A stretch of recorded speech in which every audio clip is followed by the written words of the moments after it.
Today I want to talk to you guys about having a bigger vision or dreaming bigger. It's easy when you start a window cleaning business to get caught up with just what's in front of you. What squeegee are you going to use? What's the best soap? How much soap should you squirt in your bucket? How big is your bucket? All these little questions that, they have their place, but they're fairly insignificant in the grand scheme of everything else. And so, when you first get started, you have a hard time thinking past, how am I going to get a couple of customers? How am I going to fill up my weekends? And when you are early on, your ultimate goal might just be to fill up your weekends so that you can work your full-time job and then do the window cleaning on the side. And that alone is too small of a goal. You're eventually going to burn out. You're going to be working 40, 50 hours full-time at your job, and then on top of that, another 10, 20 hours with cleaning windows. You're not going to last that long. But then if you have a bigger idea, you might just be able to burn that candle a little bit longer. And you won't care that you're burning at both ends for a short time because eventually you're going to get a new, bigger, better candle that you'll be able to start to light. So then you might think, well, maybe I should set my vision for, working solo full time, maybe with one helper so that I can go 40 hours of work cleaning windows. And that's not too bad either, but then you're ultimately going to get burnt out with that because you tried to quit your full-time job and start your own business so that you'd have more independence and some freedom and be able to set your schedule. But then before you know it, your business is going to own you and it will be setting the schedule for you. And now instead of having one boss tell you what to do, you're going to have every customer is going to be another boss. So you've got to set a little bit bigger picture than even that. And I was just recently listening through the book called Traction. And it's a good book, especially if you're a little further along in business. Helps you really think about what it takes to begin with the end in mind. And to set there's a term out there, big, hairy, audacious goal. Or something that's, kind of that long-term destination that you're not going to be able to get there very easily. And especially not very quickly, and you probably don't even have the roadmap of how to get there. And that's perfect. Come up with an idea or the dream of where you'd like to be in 10 to 20 years. And it doesn't have to be something that you're actually going to achieve per se, but it gives you something where you can work in that direction. When coaches are talking to business owners, trying to help them distinguish who they are and where they're going and what they need to do next, comes down to incorporating the things that you would need in a business so that you could sell it. Because even if you don't want to ever sell your business, if it's in the position where it could be sold, well, now you have something that gives you a little more independence and might actually be able to give you the dreams or make you the dreams come true that you had initially. So you always want to begin with the end in mind. Make something, build something that could be sold, because if it could be sold, it could be transferred to somebody else. So that means if you die, if you get hit by a bus, something happens to you, things can continue to going forward, because chances are if you get to that stage, you're going to have a lot of families, a lot of people who are relying on you or your business that you've created, that you've built for their existence. And so you need to create something that can exist without you. When you do that, the beauty of that is you're able to step aside and it works like a magic box or a clock that you wind up and you can just let go and it'll continue to tell the time. You press the button, you put $1 in and you get $10 out. And when you're able to efficiently create this special thing, that's when all your dreams can come true. So begin with the end in mind. I'll repeat it again. When you think about something business-wise that can grow beyond you, where you're able to help other people, where you're able to, maybe you want flexibility. You want to be able to go overseas, travel and control things remotely and, have your key performing indicators, KPIs, and track things from a distance and, still check in and make sure everybody's okay. And, get a good paycheck but only have to work 5-10 hours a week. Maybe that's what you want. Maybe it's not. Maybe you want to be in the middle of something where you're working 40 hours every day, but you have flexibility and you could leave if you needed to.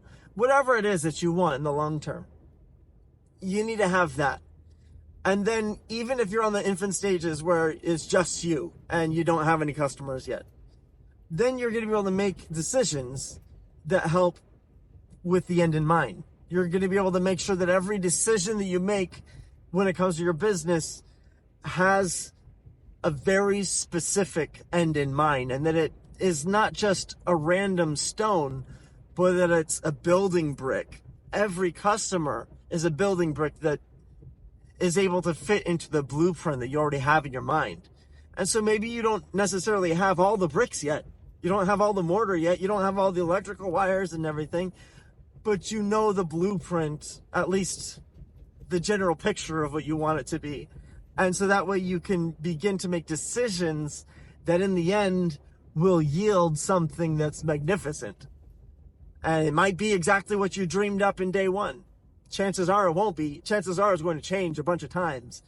But that will give you something to push for. And when you're pushing forward, you can steer a moving ship. But if you don't have any wind in your sails, that ship is in the dock, or maybe you don't even have a ship yet because you haven't even started, you can't steer that. You can always dream and hypothesize, but if you're not moving, there's not a whole lot of steering you can do. There's not a whole lot of direction that's necessary. But if you can come up with that ultimate destination, something that you're going to work towards, then each little step you take, the first hire you make, you're going to say, okay, I actually, it's key for culture, actually. If you're able to cast a vision that other people can latch onto. If you do that, you can have a magnetic culture that just infiltrates everybody with a bolt of electricity that energizes them to move forward towards that same vision. Do you hear what I'm saying? Think about it for just a minute. What would your long-term goal be?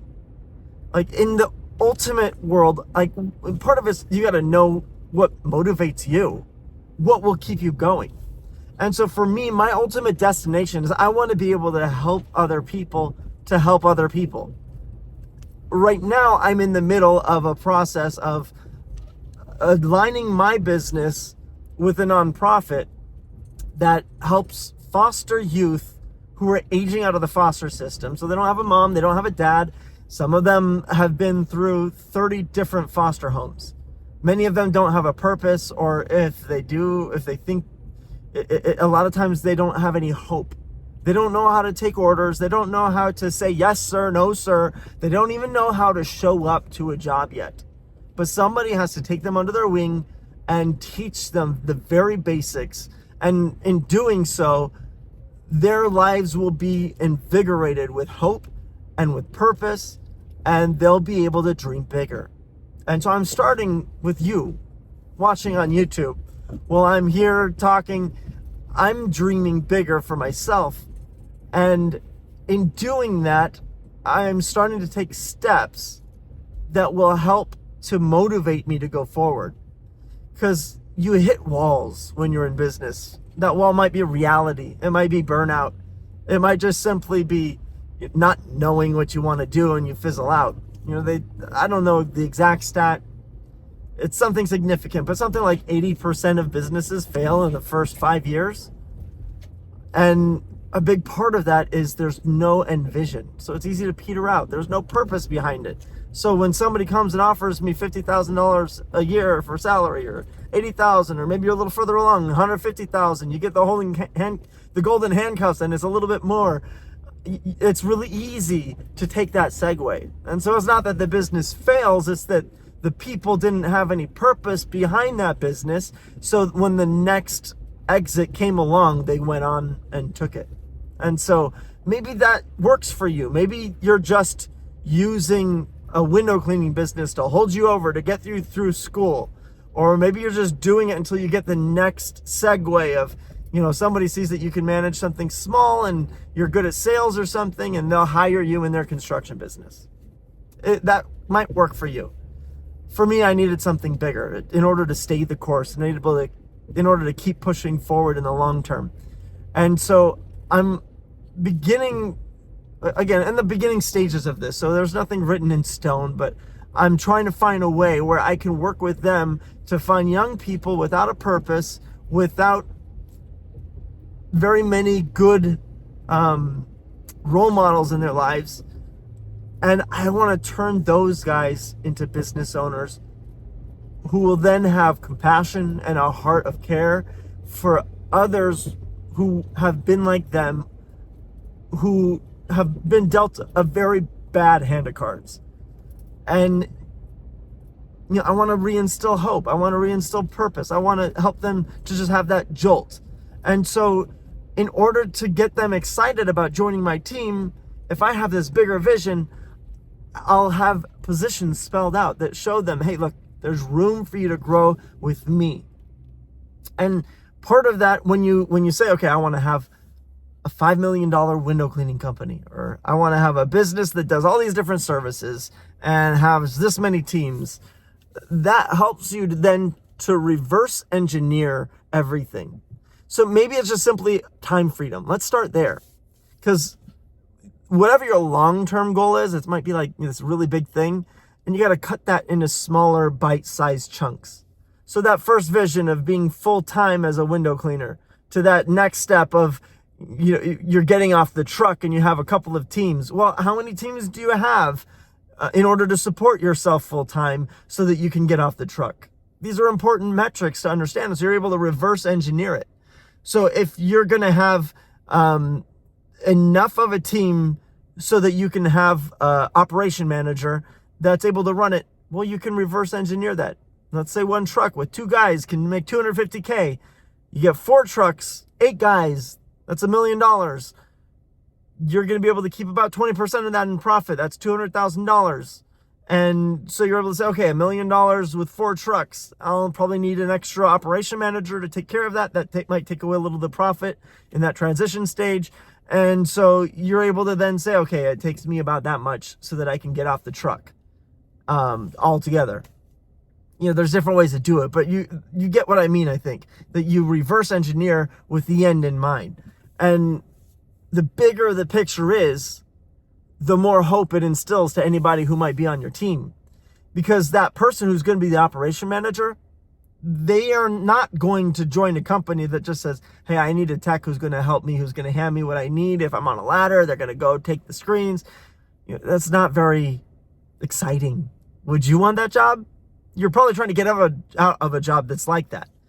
And so you want to create something that's an opportunity for somebody where they see opportunity. They see potential for growth.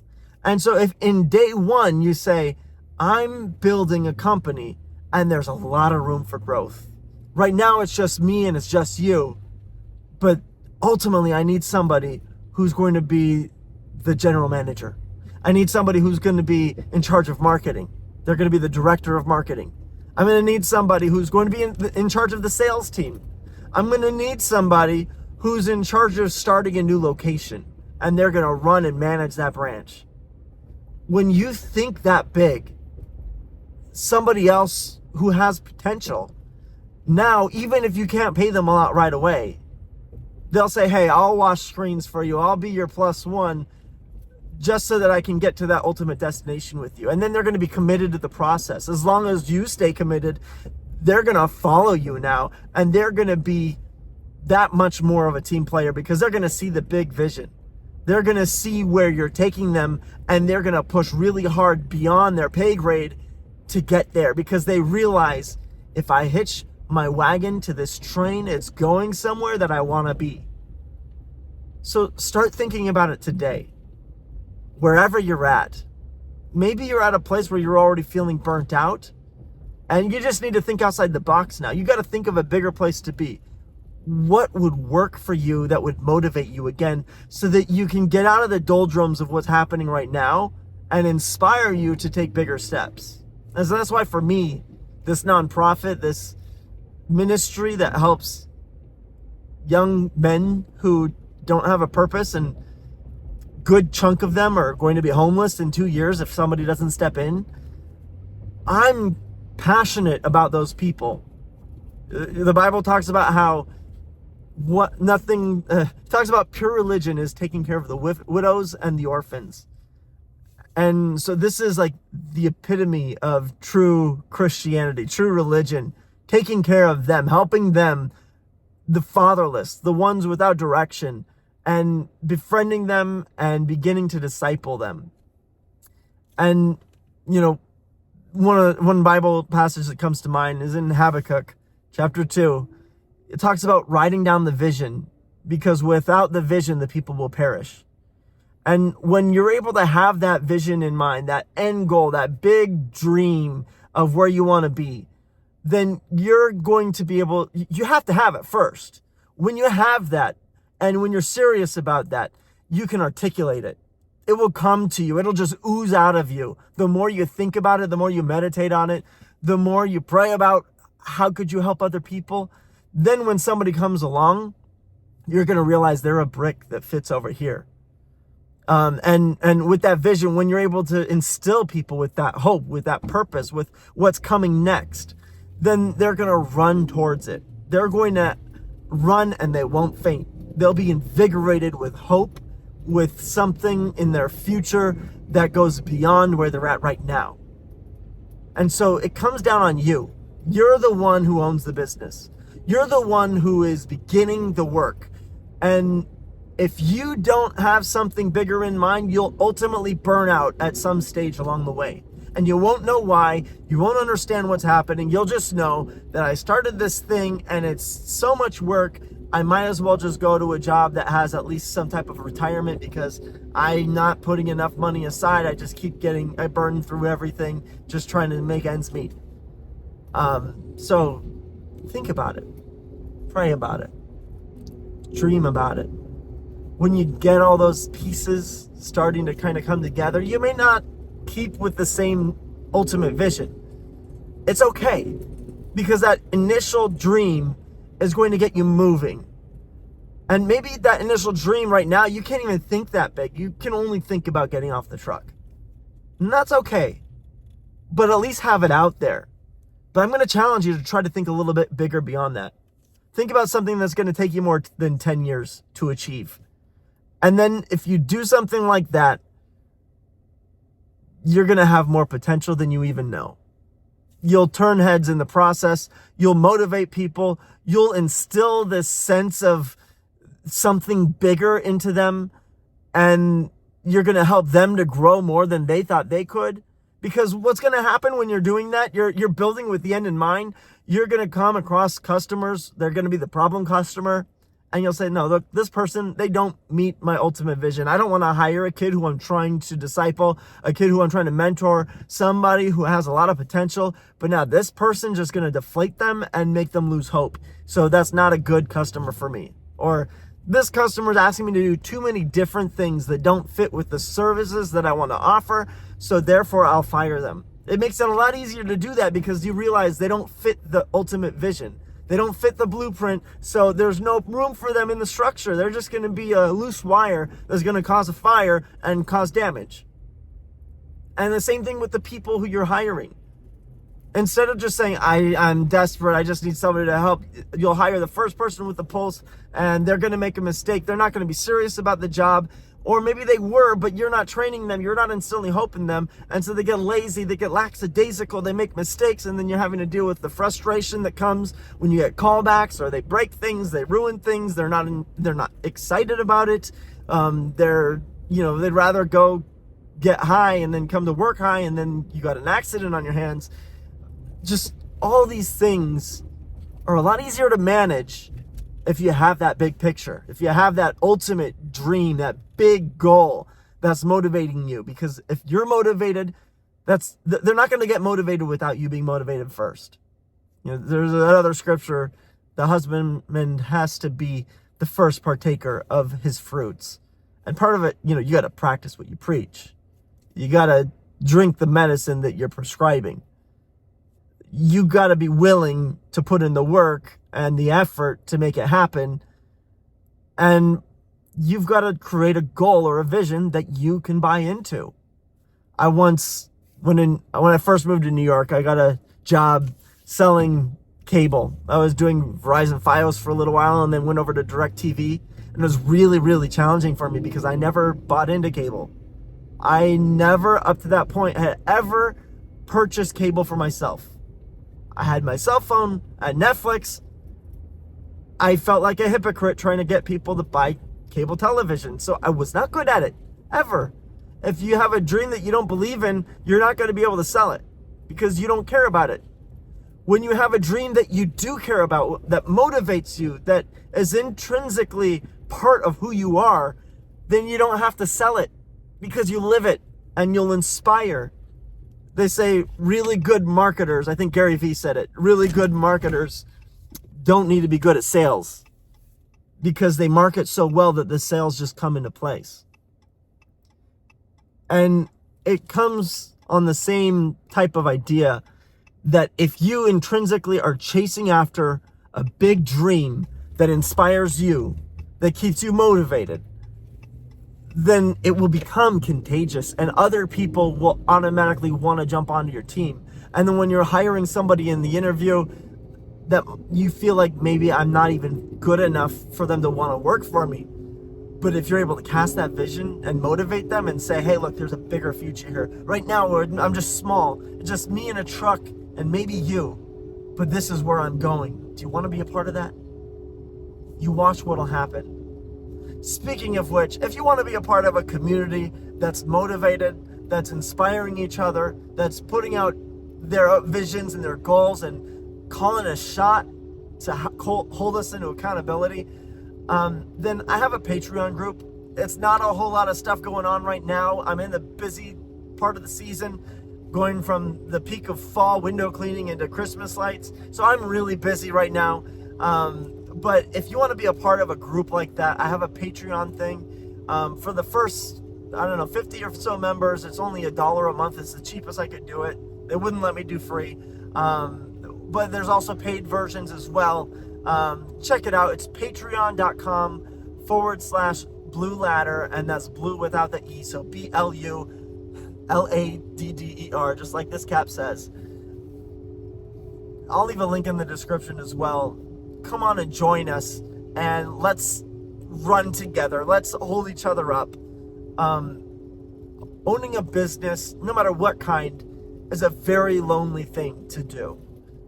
Because you're at the top of a pyramid, however you cut it, you're always the boss, and you don't have that camaraderie. You don't have accountability either.